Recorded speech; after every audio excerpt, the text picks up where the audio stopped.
Pemirsa, Amerika Serikat mengancam akan melanjutkan perang dengan Iran jika upaya kesepakatan damai kembali gagal. Untuk membahas lebih dalam, pemirsa, kami telah terhubung dengan pakar strategi PPAU, Marsma TNI Purnawirawan Agung Sasongko-Jati. Selamat malam, Pak Agung. Selamat malam. Pak Agung, ini Amerika Serikat berulang kali mengancam akan kembali menyerang Iran. Bagaimana Anda melihat ancaman kali ini? Apakah lebih ke arah strategi atau tanda putus asa? Jadi kali ini ancaman serangan Amerika Serikat terhadap Iran dimensinya jauh lebih mematikan dan terukur dibandingkan retorika sebelumnya, ya. Jadi ancaman ini bukan sekedar getakan diplomatik, melainkan eskalasi kinetik di lapangan. Karena dari berita terbaru kan Angkatan Laut Amerika baru saja menembak sebuah kapal niaga yang mencoba masuk blokade maritim.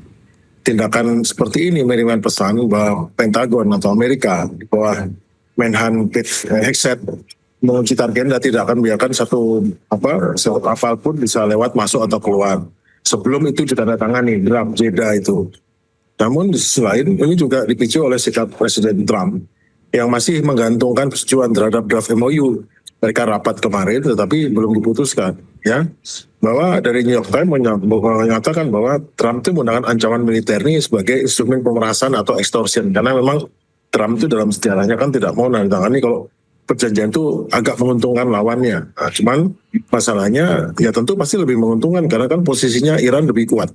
Iran yang memegang Selat Hormuz ya berarti memang harus lebih menguntungkan Iran. Nah, sementara wakil presidennya J.D. Vance itu mencoba pendekatan lebih pragmatis ya.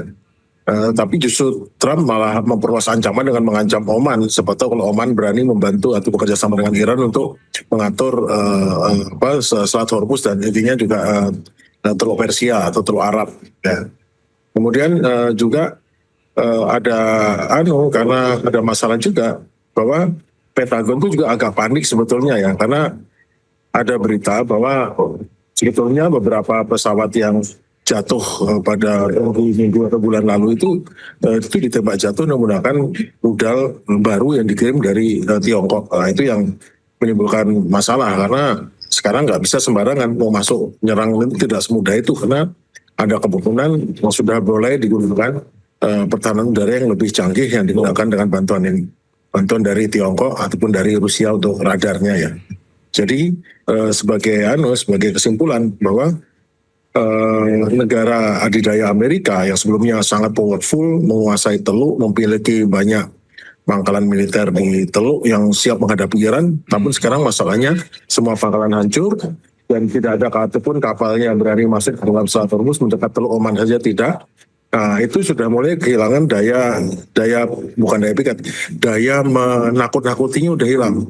Yeah. Ketika dia gagal menunjukkan lawan dengan ancaman ini, maka dia menggunakan kekerasan fisik telanjang atau coercion untuk melakukan tatanan. Itu mulai ketahuan kan, jadi kasar sekali dengan menggunakan ancaman dan menembak langsung. Oke, serangan lebih terukur dan lebih kuat, apakah memang dapat dinyatakan siap meskipun ini Iran memiliki senjata nuklir, Pak Agung? Iran tidak memiliki senjata nuklir.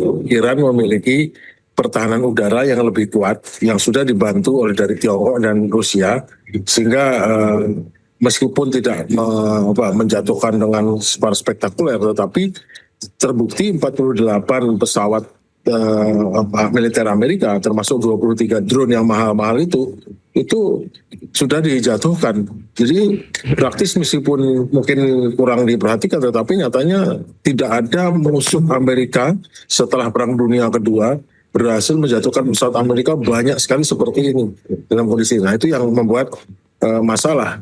Jadi Amerika itu sekarang mengalami kelelahan imperial atau imperial overstretch.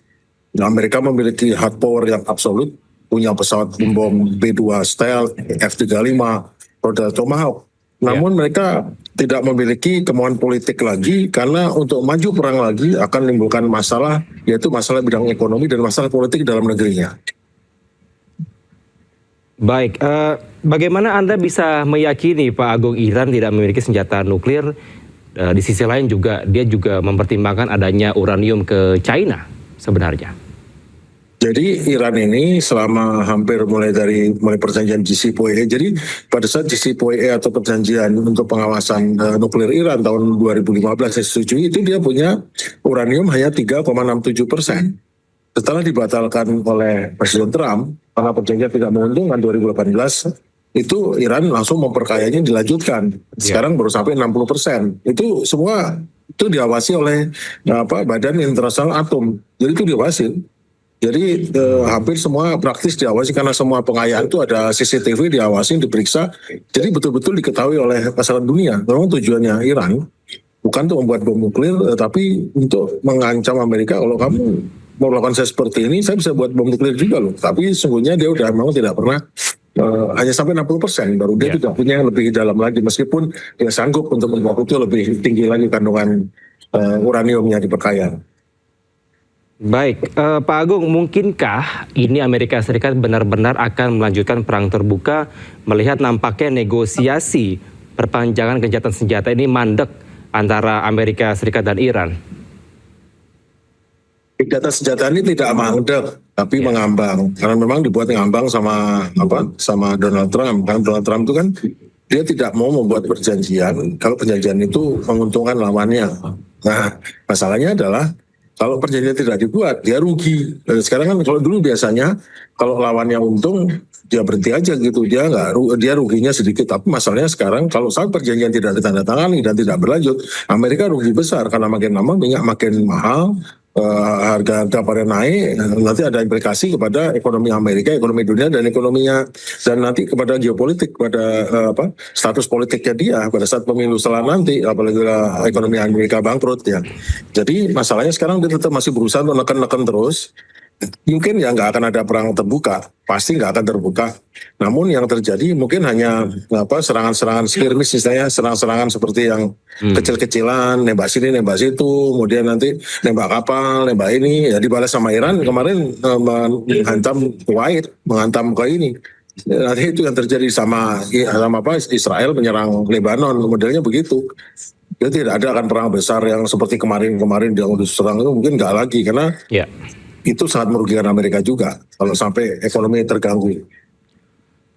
Baik, Pak Agung, tadi saya sempat menanyakan terkait Iran mempertimbangkan untuk menyerahkan uranium ke China.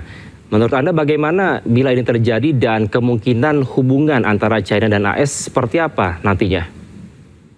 Memang kan China sekarang adalah pesaing kompetitor Amerika.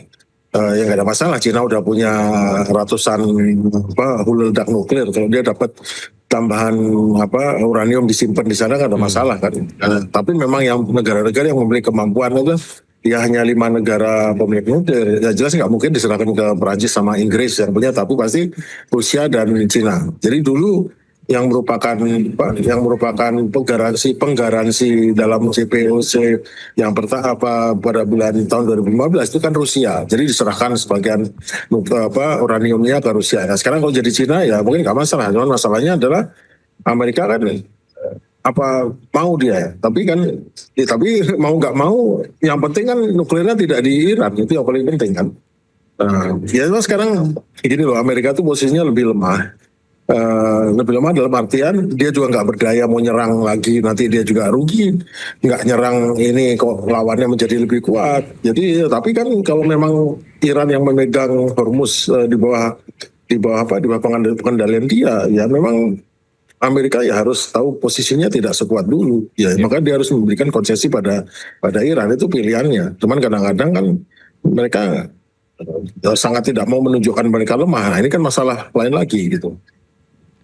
Oke, lalu bagaimana menurut Anda respons dari Iran dengan adanya ancaman-ancaman yang kemungkinan ini akan kembali terjadi? Nah, ini dia. Kan Iran merespon dengan asimetri ya, yang dirancang untuk menimbulkan penangkalan. Dan sudah berhasil kan, selama ini diserang habis-habisan, dibunuh pemimpinnya, tapi sama Iran dibalas dengan pertama mengirimkan rudal dan drone yang secara saturasi sehingga akhirnya kehabisan alat pertahanan di negara Teluk dan di Israel setelah di Amerika di pangkalan-pangkalan. Yang kedua juga menutup Selat Hormuz. Nah, Selat Hormuz itu kan nuklir ekonomi itu. Akibatnya bubar jalan semua ekonomi dunia karena 20% minyak dan hampir 30% pupuk dan banyak derivatnya tidak mengalir. Ya, tapi gini sebetulnya Iran sih percaya diri saja karena saya lihat ya dia mempunyai dua domain, yaitu adalah militer asimetris serta diplomasi regional. Di ranah militer dia punya rudal-rudal hipersonik dan balistik serta drone yang tersebar di pengguna satu, dan ini masih utuh relatif, apalagi jumlah drone-nya rudalnya sudah masih 70%. Kemarin aja sudah heboh gitu aja masih itu 30%, sekarang masih 70%. Dia udah bisa ngirim pesan bila Amerika menjatuhkan bom lagi, maka Iran bisa meratakan fasilitas desalinasi di negara Teluk yang mengakibatkan rakyat di negara-negara Teluk, bayangkan dia nggak punya air nggak ada di dalam. Apa yang terjadi? Sehari aja orang nggak punya air. Kalau nanti dibom desalinasinya dan bakalan udara dihancurkan. Kemudian juga ada proksinya, dia punya instrumen atrisi. Dia sementara ini masih belum menyuruh Houthi untuk menyerang. Houthi untuk menutup Laut Merah. Houthi itu yang tahun lalu perang lawan Amerika tuh, Amerika nggak bisa kalahkan Houthi loh. Akhirnya terpaksa perdamaian udah ditinggal aja begitu gitu. Dan belum juga Hizbullah dan segala macam masih kuat, akhirnya bisa bikin masalah. Dan juga dia Menteri Luar Negeri menawarkan tatanan keamanan regional baru. Jadi negara Teluk sudah nggak usah berlindung sama Amerika, tapi bikin persekutuan militer sendiri. Ya itu apalagi setelah Trump mengancam Oman, artinya kan ini menimbulkan, ya memang harusnya demikian. Ya. Jadi gitu. Pak Agung, tapi benarkah klaim dari AS yang menyatakan bahwa kemampuan produksi rudal Iran ini sebenarnya telah berkurang hingga 85%, dan bagaimana kemungkinan ke depannya bila akan terjadi perang? Apakah memang AS akan menghabisi Iran sepenuhnya atau Iran masih akan tetap bertahan dengan kekuatannya saat ini? Bagaimana mau menghabisi bila senjata Iran rudal itu disimpan di dalam perut ini loh? Itu kan pegunungan ya, sama pegunungan. Nah itu mereka membangun itu gua-gua dari samping. Lalu kalau mau dibom gimana? Mau ngebom dari samping? Mau ngebom di atas itu 500 meter loh tebal tanahnya. Itu gimana mau ngebom pakai rudal rudal penembus bumi itu masuknya paling 50 meter. Itu praktis aman. Dan New York Times sendiri mengatakan bahwa Iran masih utuh 70%, dan itu dapat dari intelijen Amerika sendiri. Kan nggak mungkin dia terlalu mengarang ya itu. Jadi 70% itu masih sanggup. Berarti klaim AS tidak benar ya Pak ya? Ya itu kan untuk perang propaganda seperti itu. Nyatanya sekarang nggak berdaya kan. Nyatanya mau masuk juga nggak berani. Artinya apa? Ya masih kuat sana.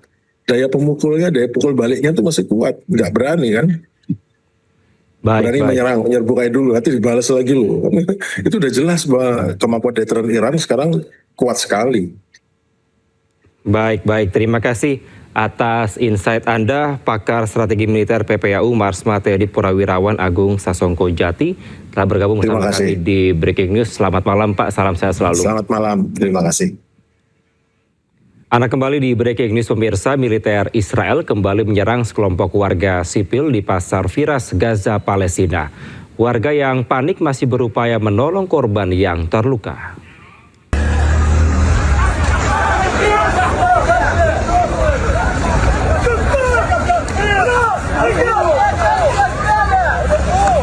Asap tebal membumbung di udara dan memicu kepanikan.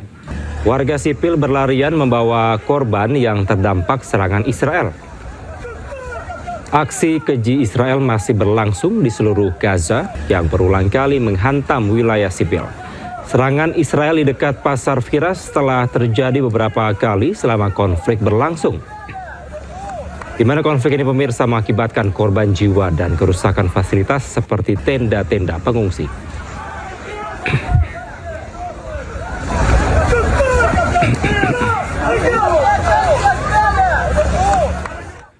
Hizbullah kembali merilis rekaman video yang mana mereka menargetkan militer Israel. Tidak hanya militer Israel, kali ini serangan Hizbullah juga mulai menargetkan permukiman yang diduduki Israel.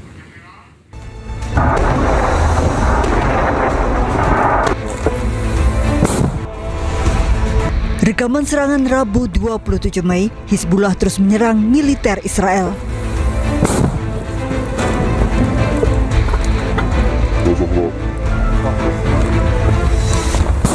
Pejuang Hizbullah menargetkan kumpulan kendaraan dan tentara Israel yang menyerbu pinggiran Zautar al-Sharqiyah di Lebanon Selatan.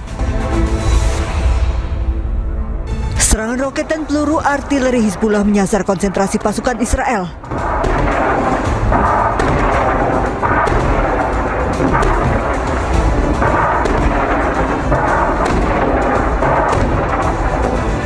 Operasi ini merupakan bagian dari upaya Hizbullah untuk menahan laju pergerakan darat militer Israel yang mencoba merangsek masuk ke wilayah tersebut.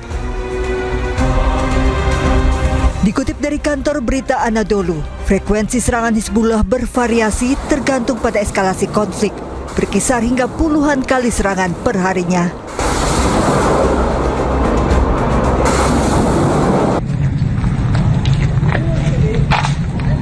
Rentetan serangan roket Hizbullah dalam satu malam kini juga menargetkan permukiman di kawasan Galilea Atas yang diduduki pemukim ilegal. Serangan ini memicu sirene di sejumlah wilayah. Serangan langsung roket Hizbullah juga menargetkan pusat komersial di Kiryat Shmona.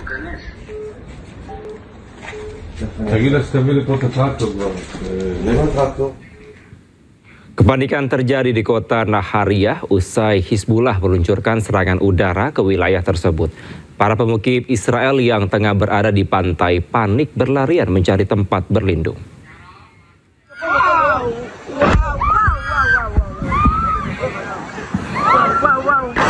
Rekaman memperlihatkan kepanikan warga di Nahariyah ketika serangan udara Hizbullah menghantam kawasan lepas pantai.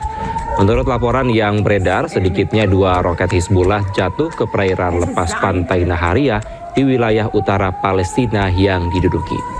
Warga terlihat bergegas menuju bunker dan tempat berlindung untuk menghindari kemungkinan serangan lanjutan.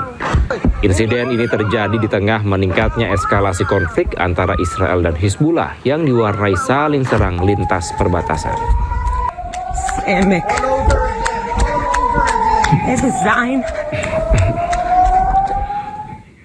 Drone Hizbullah juga menyerang pos komando militer Israel di perbatasan Lebanon Selatan.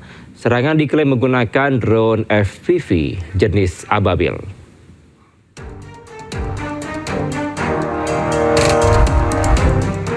Hizbullah merilis rekaman serangan drone yang diklaim menargetkan pos komando militer Israel. Rekaman memperlihatkan momen drone mendekati target sebelum terjadi ledakan. Target berlokasi di Barak Afifim, dekat perbatasan Lebanon Selatan. Serangan dilakukan pada 25 Mei 2026 menggunakan drone FPV Ababil.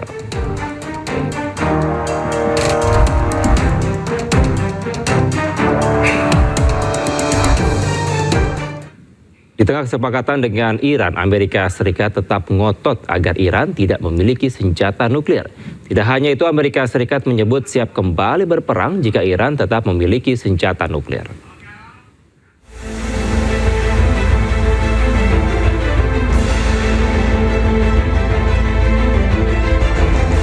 Amerika Serikat dan Iran terus bernegosiasi dalam kesepakatan damai selama gencatan senjata yang berlangsung 60 hari. Amerika Serikat mengklaim mengedepankan jalur diplomasi namun hanya akan menerima kesepakatan yang menjamin Iran tidak memperoleh senjata nuklir. Selain itu, Amerika Serikat menegaskan pihaknya sangat mampu untuk memulai kembali perang melawan Iran jika situasi mendesak.